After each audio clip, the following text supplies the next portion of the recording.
اعوذ باللہ من الشیطان الرجیم بسم اللہ الرحمن الرحیم ولا تكونوا كالتي نقضت غزلها من بعد قوة أنكاثا تتخذون أيمانكم دخلا بينكم أن تكون أمة هي أربى من أمة إنما يبلوكم الله به وَلَيُبَيِّنَنَّ لَكُمْ يَوْمَ الْقِيَامَةِ مَا كُنْتُمْ فِيهِ تَخْتَلِفُونَ وَلَوْ شَاءَ اللَّهُ لَجَعَلَكُمْ أُمَّةً وَاحِدَةً وَلَكِنْ يُضِلُّ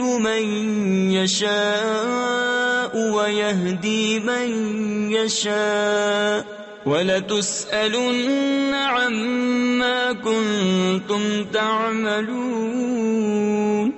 اور اس عورت کی طرح نہ ہو جس نے اپنا سوت مضبوطی کے بعد ریزہ ریزہ کر کے توڑ دیا۔ اپنی قسمیں آپس میں ایک بے اصل بہانہ بناتے ہو کہ کہیں ایک گروہ دوسرے گروہ سے زیادہ نہ ہو۔ اللہ تو اس سے تمہیں آزماتا ہے اور ضرور تم پر صاف ظاہر کر دے گا قیامت کے دن جس بات میں جھگڑتے تھے۔ اور اللہ چاہتا تو تم کو ایک ہی امت کرتا، لیکن اللہ گمراہ کرتا ہے جسے چاہے اور راہ دیتا ہے جسے چاہے، اور ضرور تم سے تمہارے کام پوچھے جائیں گے۔ صدق اللہ العظیم۔